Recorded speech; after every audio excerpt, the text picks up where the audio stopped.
Hello friends, आज हम liver यानी यकृत के बारे में बात करेंगे। लीवर को जिगर भी कहते हैं। ये हमारे शरीर में कहाँ पर स्थित होता है? तो लीवर है, ये हमारे शरीर में दाईं ओर स्थित होता है। दाईं ओर स्थित होता है। लीवर के नीचे ये जो आपको संरचना दिखाई दे रही है, इसको क्या बोलते हैं? गाल ब्लैंडर या पित्ताशय कहते हैं। तो लीवर के बारे में आगे बात करें तो लीवर का अध्ययन क्या कहलाता है? लीवर के बारे में जो अध्ययन करते हैं उसको हिपेटोलॉजी कहते हैं। हिपेटोलॉजी।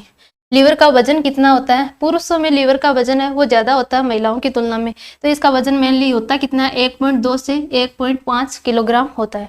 मानव शरीर की सबसे बड़ी ग्रंथि कौन सी होती है? तो मानव शरीर की सबसे बड़ी ग्रंथि लीवर होती है। और दूसरी सबसे बड़ी ग्रंथि पूछा जाए तो अग्नाशय ग्रंथि होती है। मानव शरीर का सबसे बड़ा आंतरिक अंग कौन सा है? तो लीवर है, वो मानव शरीर का सबसे बड़ा आंतरिक अंग है। और बाह्य अंग पूछा जाए सबसे बड़ा तो वो त्वचा होता है। सबसे बड़ी बहिस्रावी ग्रंथि कौन सी है? तो लीवर है, वो सबसे बड़ी बहिस्रावी ग्रंथि है। और सबसे बड़ी अंतःस्रावी ग्रंथि कौन सी होती है? थायराइड ग्रंथि होती है, जो कहाँ पर स्थित होती है? गले में स्थित होती है। हमारे शरीर की प्रयोगशाला है, वो भी किसको कहते हैं? लीवर को ही कहते हैं। पित्त रस का निर्माण, जो पित्त रस होता है भोजन के पाचन में सहायक होता है, पाचक एंजाइम पित्त रस, उसका निर्माण कहाँ पर होता है? यकृत में होता है। और भंडारण कहाँ पर होता है पित्त रस का? पित्ताशय में होता है। यकृत में यूरिया का निर्माण होता है। भोजन को ग्लाइकोजन के रूप में स्टोर करते हैं। मानव में भोजन है वो किसके रूप में स्टोर रहता है? ग्लाइकोजन के रूप में। और कहाँ पर स्टोर रहता है? यकृत में। विटामिन ए का संचय कहाँ पर होता है? लीवर में होता है। लीवर में रीजनरेशन यानी पुनरुद्भवन की क्षमता है वो सबसे ज्यादा होती है।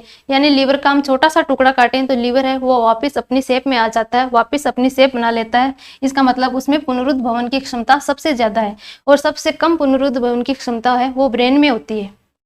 यकृत से संबंधित रोगों की बात करें तो पीलिया रोग है वो यकृत से संबंधित है। हिपेटाइटिस रोग है और यकृत सिरोसिस रोग है, ये किससे संबंधित है? यकृत से संबंधित रोग है। जो शराब ज्यादा पीते हैं ना, उनमें कौन सा रोग होता है? यकृत सिरोसिस रोग होता है। कुफर कोशिकाएं कहाँ पर पाई जाती हैं? कुफर कोशिकाएं हैं ये लीवर में पाई जाती हैं। ये लीवर में जो आरबीसी डब्ल्यूबीसी होती हैं और जो जीवाणु होते हैं उनको नष्ट करने का कार्य किनके द्वारा किया जाता है? कुफर कोशिकाओं के द्वारा किया जाता है। प्रतिस्कंदन कारक होता है हिपेरिन, उसका निर्माण भी कहाँ पर होता है? यकृत में होता है।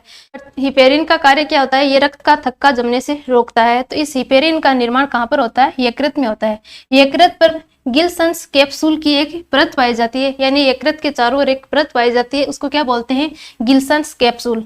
मानव शरीर में यकृत के बारे में जागरूकता और इसके महत्व के बारे में जानकारी बढ़ाने के लिए हर साल 19 अप्रैल को विश्व यकृत दिवस के रूप में मनाया जाता है। तो विश्व यकृत दिवस कब मनाया जाता है? 19 अप्रैल को।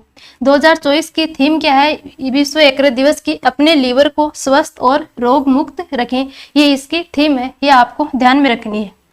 मानव शरीर की सबसे बड़ी ग्रंथि कौन सी है? तो मानव शरीर की सबसे बड़ी ग्रंथि यकृत ग्रंथि है। अग्नाशय ग्रंथि ये दूसरी सबसे बड़ी ग्रंथि है। अधिवृक्क ग्रंथि, इसको एड्रिनल ग्लैंड कहते हैं, ये कहाँ पर होती है? किडनी पर स्थित होती है एक जोड़ी। थाइमस ग्रंथि है, ये वक्ष गुहा में स्थित होता है। तो यकृत सबसे बड़ी ग्रंथि हो गई। विश्व यकृत दिवस कब मनाया जाता है? तो विश्व यकृत दिवस कब मनाया जाता है? 19 अप्रैल को मनाया जाता है।